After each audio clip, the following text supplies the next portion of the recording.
Hey everybody, here we are in chapter 5 of the org behavior class, and like I mentioned in the announcement, this chapter is just too big to cover in 1 week. And even with regular in-person class, it would take a couple of weeks.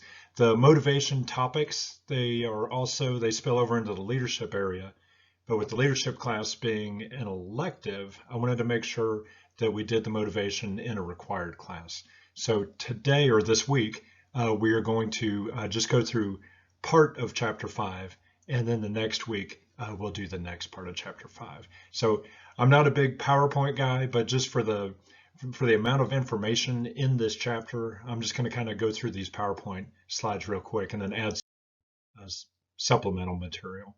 So before we get into it, we have to define it. And here's the definition that the authors use. Motivation is the forces within a person that affect the direction, intensity, and persistence of voluntary behavior. That's okay. The one I learned was that motivation is that which arouses, directs, and sustains behavior. Motivation is that which arouses, directs, and sustains behavior. And so that which, as we will see in this chapter, can be many different things. And as this definition right here points out, these are these different forces within a person. But we see direction, intensity, and persistence of behavior toward the accomplishment of something, some state, some goal, something different. Engagement, as they bring up in here, this has to do with motivation as relates back to the job, to work-related concepts and ideas. So this is what we're going to pull apart. That which, what is that which and how does it do it? What are the forces that affect this intensity, direction, and persistence of behavior? All right, this is a new model to me, honestly. I hadn't used this book before, and I like this model, but I'm going to let you kind of throw it back on you more to research and form your own thoughts on this. These are drives, and as mentioned on page 109 in the book, drives are the hardwired characteristics of the brain that correct deficiencies or maintain an internal equilibrium by producing emotions to energize individuals. So these drives, these right here, the drive to acquire, the drive to bond, the drive to comprehend, and the drive to defend, these are the things that kind of give purpose and reason behind our actions. So good model, a different take on it, a new take on it, and kind of a more comprehensive and just different way to look at it. The applications for these, again, they say that the best workplaces are those that support all 4 of those drives, and they counterbalance, so you shouldn't have too much or too little emphasis on some of them at the cost of the others. All right, now we're moving into the need theories. And Maslow, I think, is one of the earliest and probably most well-known writers and thinkers in the needs area. Again, going back to the definition of motivation, that which arouses, directs, and sustains behavior. The need theory models say it's the fulfillment of needs. That is that which. The fulfillment of needs. If something is needed, we can just kind of think through this. It means it's important, and it also means that you don't have it. So the fulfillment of needs is what adds the intensity and persistence and direction to the behavior. And then once the need is met, then it no longer motivates you, and then something else kicks in. So Maslow, I think probably most of you know this. It seems like it's in every psychology book and just about every management book, and probably a lot of other books as well. Based on this idea of a pyramid. And so at the bottom are the physiological needs. Once those are met, then we move up to the safety needs. When those are met, Maslow says we then slide up to belongingness or social, and then esteem and self-actualization. So again, once we have this need pressing on us and we direct our energy to fulfilling that need, once it's met, we then move on to another one. Maslow, I think a lot of the criticism or kind of thinking about this, why it needs to be tweaked, is that it doesn't really give an explanation for what happens if you're up here and then all of a sudden something happens in your family or livelihood that then forces you down here. It doesn't really give a good explanation for being able to go down and be able to jump across those. And so we have some other models that kind of help fill in that gap. To correct some of those issues with Maslow, Alderfer suggested something slightly different. And you can see most of these, they put them right next to each other. I don't think Alderfer actually ever said that they need to be next to each other, but we can see them, and they obviously come out of each other. What Alderfer said, he came up with ERG theory: existence, relatedness, growth. And he said that there are three needs that press on us, and they press on us simultaneously. So it's not just one at a time going up this pyramid, but all three of these are working on you. So you wake up in the morning and you got a little bit of existence, which kind of relate to physiological and safety, security. Relatedness also spills back over here, I think, into safety and security. Being a part of a group can make you more safe. Also being a part of a group, those other people can help you feel better about yourself. So relatedness, I think, kind of goes through esteem. Here, let me do this. I think relatedness goes through esteem. It covers the belongingness or social, and then probably drops down here into safety and security. And existence would be these down here, and then growth are these high-level needs. Those are going to be self-actualization and esteem. And really, I don't know how far down it goes, but all three of these, that's the thing, is all three of these are in you at once and pressing on you at once. And so you wake up one day under a certain set of circumstances in life, and some of these are going to be again more pressing on you. They're going to be the bigger need, and so your energy will be directed to fulfilling that, but they can change. And so you wake up one morning, as I kind of hinted at on the last slide, and you're up here, and then something happens, and then all of a sudden you're thrust down here. That growth is still in you, it's just then all of a sudden existence becomes the more dominant, and so that's going to drive the behaviors, the primary behaviors, the drives. And then relatedness, the same thing. So I kind of see that they're able to move back and forth, all three of them at once. And just depending on your circumstances, the ones that are dominant are going to be the ones that drive your behavior in that moment. So that's Alderfer. Again, very much a need theory, but it kind of goes back and addresses some of those issues with Maslow. And I think it's just a lot more intuitive for most people. Intrinsic and extrinsic motivation. Okay, so these things, now we're tapping into a lot of stuff, and it's all going to tie back together. I think I'm going to present expectancy theory at the end of this, and it'll tie a lot of it together. But extrinsic motivation says we are motivated. The thing that which arouses, directs, and sustains behavior are these outcomes that are going to come about after we complete whatever it is that we're setting out to complete. Extrinsic motivation comes from outside, motivated to receive something beyond one's own control. Operant conditioning, equity theory, goal setting, all those are going to be wrapped up in this. But with extrinsic motivation, I do something because I'm going to get something from outside of me. Somebody's going to give me something for doing this. There's also intrinsic motivation, and that says that we are directed to fulfilling things because of an internal reward that we're going to get. So as it says right here, need fulfillment from doing the activity itself, controlled by the individual. So you do a hobby, you do volunteer work, just many different things that we do. We do it not because we're getting a reward from someone else. We do it because we love it, and we get satisfaction and enjoyment and an internal reward for doing that thing. Hobbies, interest, a lot of those things. Even just watching a movie.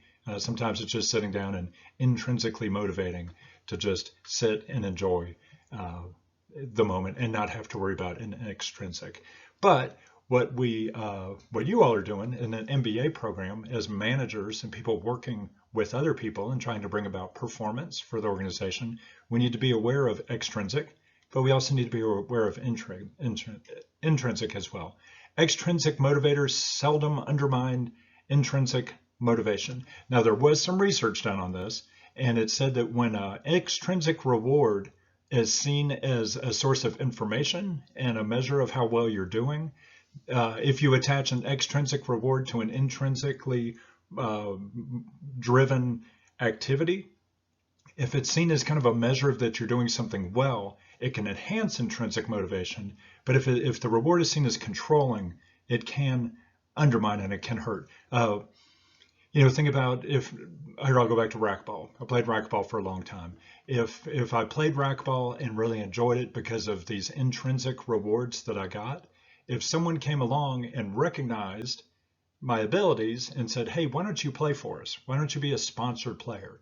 And as a sponsored player, you're going to need to perform in so many tournaments, so many appearances, and you're going to need to place at a certain level. You're going to have to maintain this level of performance.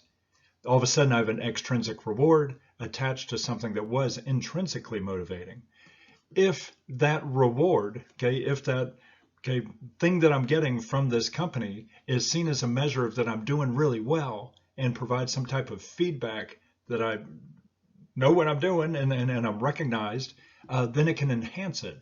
But if all of a sudden it is perceived as controlling, it's early in the morning, got a test I've been studying for all night, I've got all these things going on, I really don't have the time or desire to get up and go hit the ball or work out today, but I have to because I have this contract with this company and I'm playing for. All of a sudden it's seen as controlling, and no longer is the game fun for the sake of being fun, but the game is now seen as kind of an obligation. And so in that case, it can hurt it. So just be aware of that. Right here they say they seldom undermine intrinsic. Maybe it's because they are perceived as being a measure that you're doing well. But just kind of realize that there is other stuff out there that shows that it can. And so you just need to be aware of that. All right, learned needs theory. This is one of my favorites. Learned needs theory, this is McClellan stuff, Dave McClellan, and we're still in needs. Okay, so this is needs, just like Alderfer and just like Maslow. McClellan is usually the third big one that we talk about when we talk about needs theory. And what McClellan said is that it's not necessarily something that's the part of the human condition, kind of like Maslow and Alderfer, but McClellan said needs are things that we learn growing up in our childhood. I have a really good friend that I was in grad school with, Dr. Harold Jones, and he wrote a book called Personal Character and National Destiny. And he based a lot of the argument in that book off of the work of McClellan. And kind of his thesis or premise behind the whole thing was the stories we read and tell to our children set the course of our nation in years to come. The stories that we tell and read to our children set the course of our nation in years to come. Again, this goes right back to McClellan. As kids, just like values are learned from our environment, from our peers, from our family, from our religion, from education system, from the media. All these different things contribute to what we regard as important in life. And McClellan says kind of the same thing with these three learned needs. That is, we grow up through our environment, through our upbringing, through our experiences, maybe some of it is personality and other things. We learn to value certain things, and that kind of puts a filter on the way that we view life for the rest of our life. And so he said that there are three learned needs. And again, this is also one of those things, I think all three of these are always in us and pressing on us, but there's going to be a dominant one. And so what McClellan said is one of these is the need for achievement. And so as we're growing up and kind of learning what's important in life, some of us are going to be kind of programmed and wired to realize that achievement is important. And so our life will be kind of driven for one achievement after another. So want to accomplish goals, they have clear feedback, moderate risk takers. So as MBA students working with people, these are the things to identify in your people. Who are those with a high need for achievement? Need for affiliation, and these are people who seek out others. They want to be included, they want to include others in the things. These are the people, the classic people, and they have this drive to be included in groups and to include others, group behavior. And then the last one is need for power. And these are people who seek out positions and opportunities to have influence, power. And as it says right here, it can be social power or it can be personalized power. Socialized power says, I want to seek out power because I can use that power for the good of others. Social, I can use this power to do wonderful things for other people. Personalized power says, I seek out power and opportunities to have influence for my own benefit because I can make people do stuff that will benefit me. So one of these tends to be kind of associated with productive and good things. And some of these, the personalized, can also lead down a path toward destructive and unhealthy things as well. Need for achievement. When McClellan measured it, he looked at kids who would, given the task to, in class, if we were here, I'd pull some people up and I'd ask you to get a wad of paper and throw it in the trash can. And we find that the high need for achievement people are ones who don't want it to be too easy. If they just go stand and drop it over the trash can, there's no glory in the achievement. If they're too far away where it's impossible, then if they miss, is it really their fault? How much control did they have? They want to seek out moderately difficult goals. And by accomplishing the moderate difficult goals, when they accomplish them, they have that sense of achievement. But if they miss and they come up a little short and don't make the mark, then they learn from it and they say, okay, here's what I need to do next time.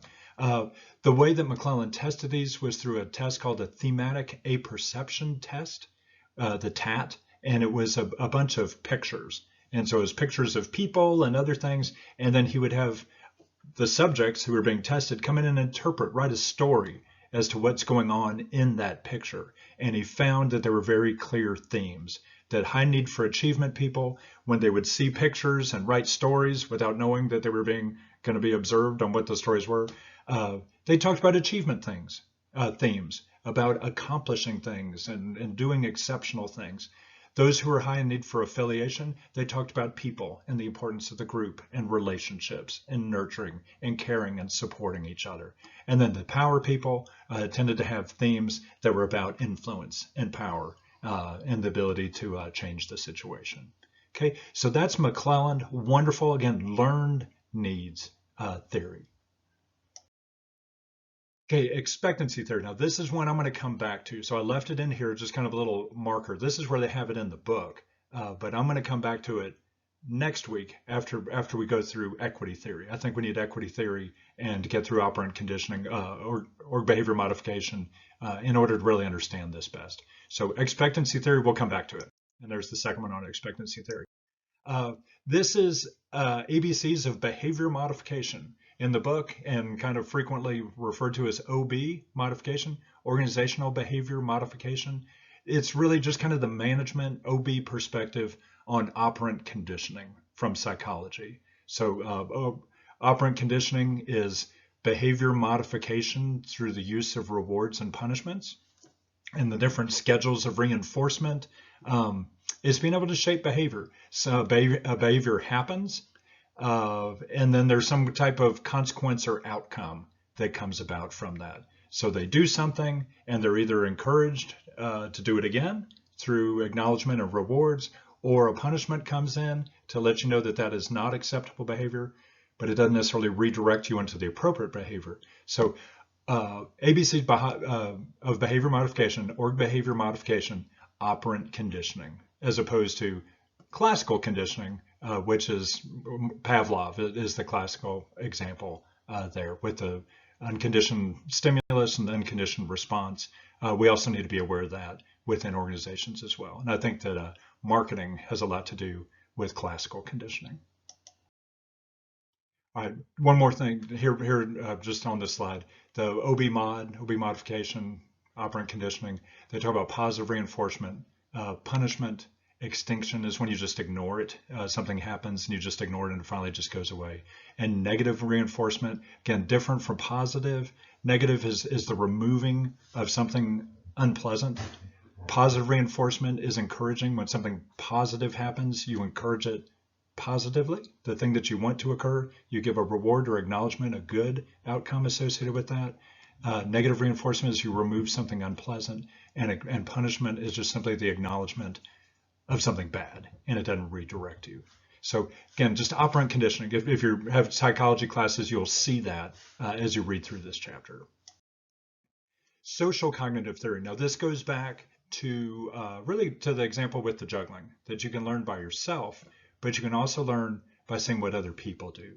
So social cognitive theory, OB modification is kind of you do these things and you get the reward or the punishment or the negative reinforcement.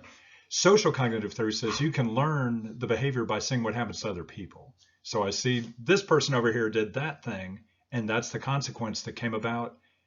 I either want to do that or that's something I want to make a note of that I don't want to do. So that's what this one is social cognitive theory. It's basically kind of an OB modification, operant condition by watching other people. So observing and modeling the behavior of others. Goal setting. Again, there's a lot of stuff in this chapter. Goal setting, I think in the earlier, or in the, maybe it was the previous course, we talked about the goal setting. Goals need to be accepted, challenging, specific, and provide feedback. This is another way, kind of a smarter way to remember that. They say goals need to be specific. Okay, so they need to know exactly what we need to be doing. We need to be able to measure those and make sure that we're able to accomplish those, that we are accomplishing. They need to be achievable, challenging, yet accepted. That goes back to that idea of achievement, need for achievement. They need to be relevant, so they call that within the employee's control. Time framed, so there is a time when it needs to be done. They throw in exciting, employee commitment, not just compliance, so that they're committed to it, to doing it themselves, and not just complying and going along with it. And then this reviewed, which I think goes back to feedback as well. So really with that, that is the end. Oops, here's a little bit more. This is really the end of the first half of what I consider the chapter. And then next week we'll come back and do that other part. So that's it. Hope that helped. Again, just kind of a little supplemental lecture to go along with the book. So jump back into the book and you'll find that real helpful.